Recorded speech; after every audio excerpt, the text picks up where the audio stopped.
The Buddha said a mind without concentration is like a fish out of water, flopping around with no control. We need concentration to stick with our tasks, goals, and aims. We need it to stay grounded and centered in our motivations, frameworks, and understanding. We need it to bring stability to our journey, to bring clarity, continuity, and harmony to our experience, to bring unity to our life. Sadly, I fear concentration is waning in our culture. We're constantly ripped and pulled apart by distractions. We slice and juggle our attention with emails, text messages, DMs, Slack, Zoom, and other platforms. We stay up with our notifications from Meta, Instagram, Medium, WhatsApp, WeChat, TikTok, news sources, and the other platforms that fight for our attention. All the while, we have music, a podcast, or an audiobook in our ears, or maybe even a show or movie playing in the background. By the end of the day, we are utterly and entirely fractured. Thousands of pieces of ourselves scattered across the open field of awareness. And many of us even have to remain plugged into work through our phones. It makes it very difficult to be present, to worship our partners and our children, to shower them with our full and undivided attention. It leaves us in disharmony. Something has to give here. It won't be easy to fix this as a culture, but we need to work out a different way. We need to bring our focus back. We are so lost in the weeds that we have little clarity in our moment-to-moment experience around our deepest aims and intentions. I fear this has led and will continue to lead to much of our suffering, to many feelings of isolation and incompleteness. It's preventing us from staying connected with what matters most. It's leading to our own destruction. So as we step into this final dimension of the Noble Eightfold Path, I invite each of you, employers, employees, parents, children, partners, friends, to hold this dimension with a reverence and a willingness to see how it's affecting your own life. Then, hopefully any insights you gain will allow you to find ways to bring some unity and clarity back into your life and into the world around you. Okay, so what is concentration and how does it fit into the Noble Eightfold Path? Well, concentration is not an end in itself. It's a means to insight and wisdom, to love and understanding. So its primary role is to provide a penetrating clarity and stability, a kind of sharp lens to our mindfulness practice, to our lives, and to our experience. Concentration brings things into view. Like a lens that collects and focuses the light, concentration gathers and puts together the fractured pieces of our being. It gathers all the faculties of mind and points them at the task on hand, bringing a unity and harmony to our being and to our aims.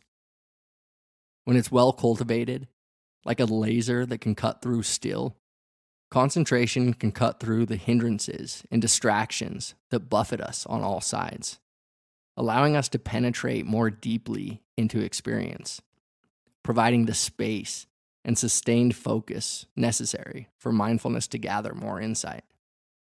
Again, though, concentration alone will not bring insight. It alone will not give you an understanding of the nature of your own heart and mind. It alone will not give insights into the nature of suffering. Only mindfulness can do that. Only mindfulness can see the true nature of experience without imposing ourself onto it. Only mindfulness can lead us to love and understanding. Only mindfulness can bring insight and wisdom. Concentration, then, aids us along the Eightfold Path by keeping us firmly rooted in our mindfulness practice. It keeps us calm, sharp, and collected, pointed at wisdom. It prevents us from becoming fractured and isolated, keeping us safe from the hindrances and defilements. Concentration keeps us unbroken and united, entirely whole. Okay, great. So, how do we cultivate it? Well, the Buddha, per usual, doesn't leave us guessing. He lays out a clear path for us to cultivate and develop this faculty. In fact, he provides two paths.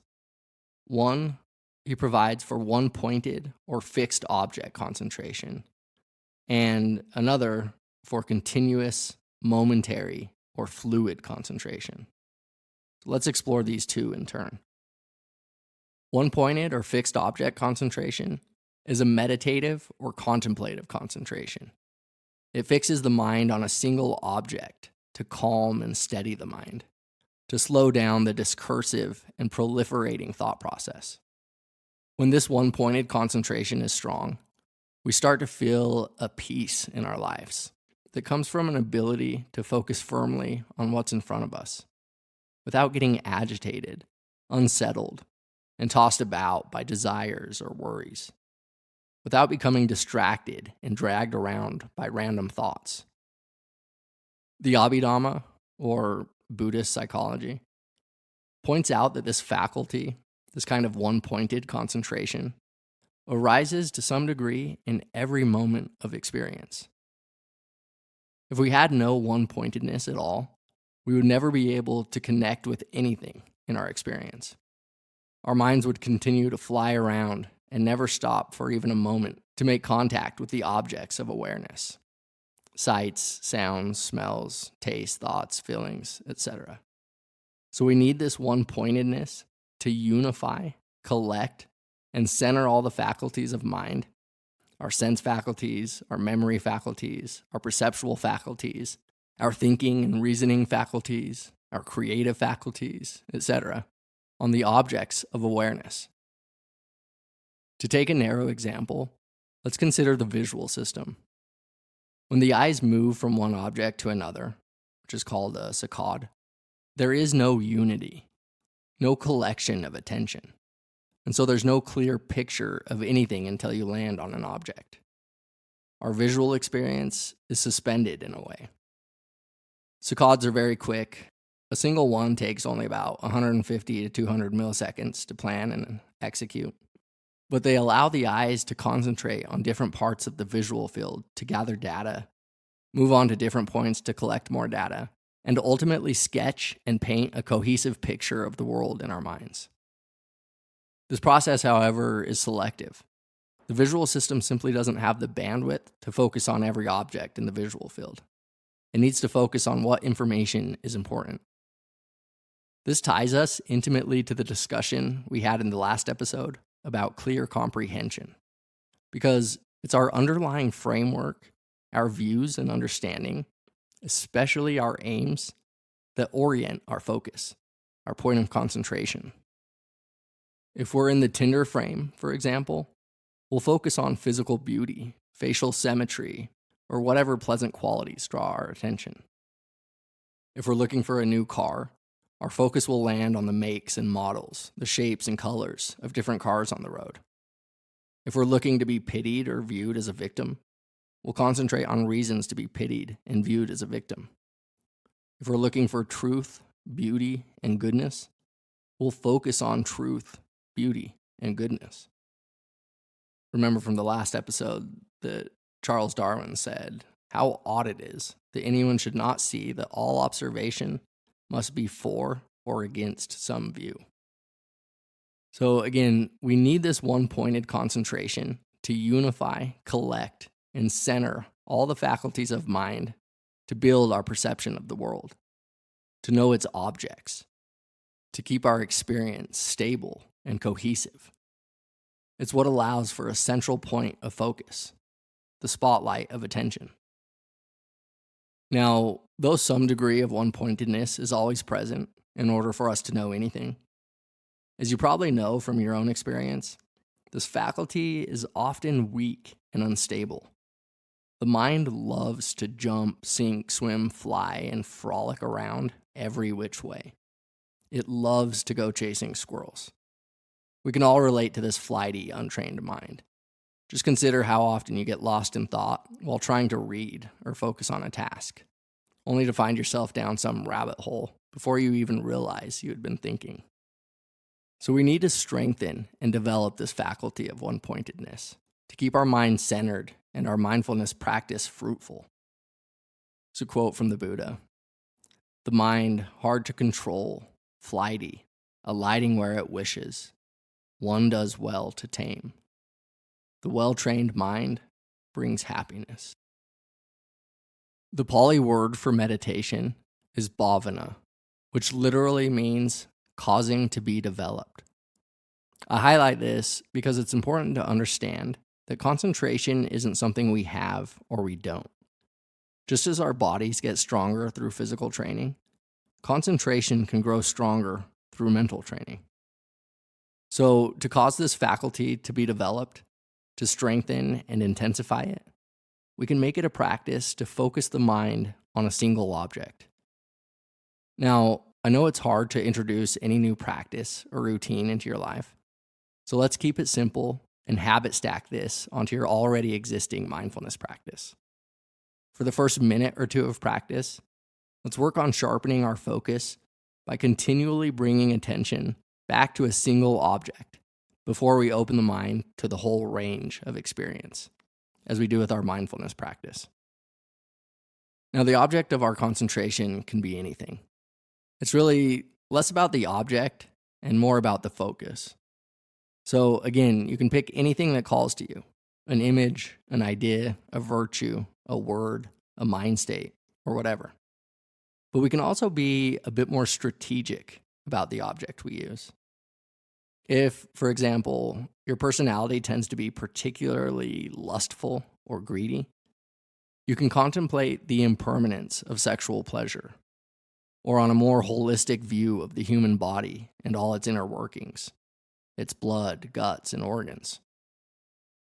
If anger is a close companion, you can concentrate on metta, on loving kindness, the unconditional wish that you and others be happy, that you and others be free from anger and hatred, that you be at peace.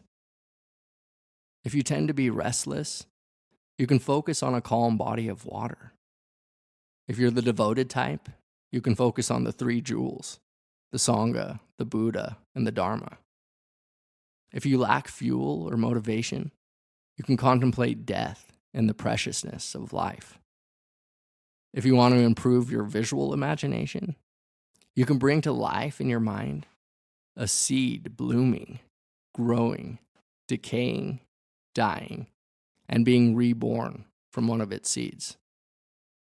If you often find yourself tense and contracted, you can focus on space, the space in the room or in the galaxy, or on the negative space of experience, the space between thoughts, sounds, feelings, and emotions. And of course, a very popular place for beginners is the breath. The breath is always there, and it speaks volumes about your current state of being. It keeps you connected to the body, connected to the fluid, impermanent, and ever-changing nature of all things, with the arising and fading of each breath. And it can also promote the slowing down and stilling of thoughts, especially if you emphasize the out-breath. And last, but certainly not least, you can focus on your sila, or morality. Not in a way where you just beat yourself up over all your past transgressions, but in a way that acknowledges the good intention, the light in you. The Buddha often taught that sila is the foundation for concentration. When we haven't witnessed and acknowledged the good intent in us that wishes well for ourselves and others, and then establish a moral framework from this foundation that keeps us pointed at living in harmony with life, it can be very difficult to grow concentrated. Just consider honesty alone. When we're dishonest, we have to juggle our lies. We have to remember what we said to whom and work really hard to paint a consistent picture. Usually, we just end up fabricating more and more lies to save face. Dishonesty tears us apart and makes our lives very complicated. As Mark Twain said, if you tell the truth, you don't have to remember anything. Sila also helps us grow concentrated by preventing guilt and shame from arising, which can cause tremendous ripples in our experience. It does this by keeping us rooted in non-harm. That way, even if we do cause harm, Sila can transform the guilt or shame we carry into remorse, a loving reminder that our actions impact both ourselves and the ones we love. Again, not to punish us, but to keep us pointed at our aim, to remind us of all the love we carry. Grounding ourselves in Sila, in our commitment to non-harm, we can let go of guilt. We don't need to allow shame to become a part of who we are. We can still have remorse for those actions that hurt ourselves and others. But instead of getting lost in or identifying with the guilt or shame, we can connect again and again to our commitment of non-harm. We can really feel into our intention to live in harmony with life. This is who we are. Love. Not a small ego-based part that tells us we're not worthy or that we're disgusting or cruel or whatever. Once you connect with this, your deepest and truest intention, whether for the first time or the 1,000th, notice how you can be with memories of unwholesome or unskillful actions with more ease and stability. See how you can more easily learn from them and let them go. And on the opposite side, if you forget to once again establish yourself in Sila, see how hard it can be to concentrate as you fall into worry, fear, or guilt. Sila fertilizes the soil for concentration to grow and strengthen. But again, only you can know this for yourself. So check it out. See if the happiness, peace, and ease brought about by honesty and the absence of guilt lead to a natural concentration and clarity in the mind. Anyway, as you develop this one-pointed concentration, just see what works for you through trial and error, whether it's the breath, Sila, loving kindness, an image, or whatever. You might even find it useful to concentrate on a new object every day. Just remember, the object isn't crucial here for what we're developing. What's crucial is that you practice consistently. So give it a go and have some fun. I'm excited for you to touch new levels of peace and clarity as this faculty strengthens. Okay, let's explore the next kind of concentration, continuous or fluid concentration. Here, rather than concentrate on a single object, the idea is to stay continuously concentrated on the whole ocean and its waves, to stay focused both on the awareness and on the ever-changing contents and processes of experience, noting each object as it arises and disappears without clinging to anything. This too develops a powerful, steady, and penetrating attention, but one that directly supports our Vipassana practice, one that supports insight. Without this steadiness of concentration, it's easy to collapse into or identify ourselves with feelings, perceptions, and thoughts as they arise. We take them to be who we are, and then get carried away by trains of association and reactivity. But as this fluid concentration remains steady and strengthens over time, as we gain more continuity of mindfulness, I think you'll see we start to experience a natural flow in our practice, a vivid, penetrating, and easeful momentum that has enough force to keep the hindrances at bay. And eventually, it'll grow strong enough to break through the relative world and penetrate the ultimate nature of being, the selfless and interconnected nature of experience. And this will bring forth wisdom, thereby completing our first cycle along the path. To get a picture of this, consider the image of rubbing two sticks together to create a fire. If we rub the sticks together for a few moments, get tired, and then stop for a bit, rub the sticks again, get distracted and stop, rub more, and then stop because we get lost in reverie, and so on, we'll never generate enough heat to spark insight. Without continuity of mindfulness, we'll never be able to generate the power to go deeper, to penetrate the ultimate nature of reality, the ultimate nature of self, the ultimate nature of suffering. Through a continuous and concentrated examination, mindful and clearly comprehending, we begin to see a microscopic level of arising and passing of every element of experience. Sights, tastes, sensations, smells, sounds, thoughts, feelings, moods, and emotions. We experience directly the seamless, ever-changing, open field of awake awareness. The illusions of solidity and separateness dissolve beneath our feet as we free fall into the unborn and unbound awareness that holds this miraculous floating world. Through a continuous concentration, we come to embody love. Okay, well, now that we've explored the two types of concentration to aid us in our pursuit of peace, love, and understanding, let me just finish out today's episode by sharing a few tips and some words of encouragement. First tip, have confidence in yourself. No matter what you think, no matter what the world has told you about your capacity to focus, you can become more concentrated with practice. So believe in yourself.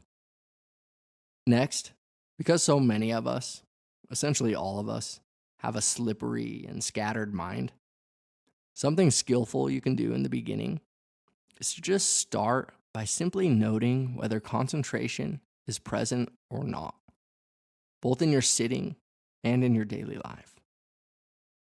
Now, something important to note here is that the Buddha doesn't say anything about judging yourself for not being concentrated. The practice is simply to discern the present state of mind. Here in this non-judgmental and non-reactive space, we can simply get to know what the mind is like when it is concentrated and when it's not. Do this, and I think you'll see that awareness has a way of taking care of itself. Another skillful approach here, as I said above, is to start your meditation with a fixed concentration practice before moving into Vipassana. This will help slow down the sporadic and proliferating thought process. It will help bring a peace and relaxed clarity to the mind. It'll allow the mud in the mind to settle so we can become more clear and receptive as we move into our Vipassana practice. This is why many teachers have new students focus on nothing but the breath for an extended period of time, whether for weeks or even months. Another tool I love comes from my snow leopard, who would continually ask me as we traversed forests and ridges, what are our roots? I love this tool, which has now become a kind of mantra for me, because it keeps me sharp and pointed. It allows me to follow the threads of conversation and the threads of my own thoughts and understanding. It sustains my focus, which brings a stableness and a continuity to my thoughts, words, and relationships. And this in turn leads to a calm, connected, and receptive kind of clarity to life. Okay, well, developing concentration isn't going to be easy. The mind is difficult to steady, so it's going to require resolve, determination, and perseverance. That is, it'll require virya to keep bringing attention back to the object of mind. You'll need to continually apply a balanced effort, a kind of gentle return to the object of concentration. where you're settled back and relaxed as you pass through distractions or hindrances in the mind, without adding any agitation or resistance to the system. Now, of course, there'll be times when you feel like you just can't do it. You can't focus. Times when you feel dull, cloudy, lazy, restless, or uninspired, and you think it's impossible to practice, so you don't even want to try. But just because these mind states are present doesn't mean we can't have a continuity of concentration. We might just need to adjust our framing here a bit. Rather than give up when our minds aren't bright and energized, or when they feel too energized, we can simply allow awareness to open to the dullness, cloudiness, laziness, or restlessness, without trying to improve or change the situation. In this way, we can stay continually concentrated. We can have a continuous awareness around our sleepiness or restlessness. With this frame, we don't need to struggle. We don't need to limit ourselves by thinking that concentration practice requires us to be in a certain state of mind. Joseph Goldstein offered up a note I found to be incredibly useful, which speaks to this point, specifically about the restless, busy mind. When the mind is racing from thought to thought, and it feels impossible to keep up and stay concentrated on anything, that's okay. We can maintain the continuity of concentration with the simple note, a lot of thinking, without worrying about having to change our experience. Instead, we can be at ease with this bombardment of thoughts. A lot of thinking. Again, our practice is all-inclusive. It welcomes all mind states without trying to fix them. Really, it's a simple matter of perseverance to stay open, receptive, and willing to be with each step, each breath, noting exactly how it is. Do this, and concentration will grow. And as concentration grows, see for yourself, but I guarantee you'll discover deeper levels of unity and harmony in your life. You'll experience more profound states of stillness and serenity. And this will then create a kind of feedback loop.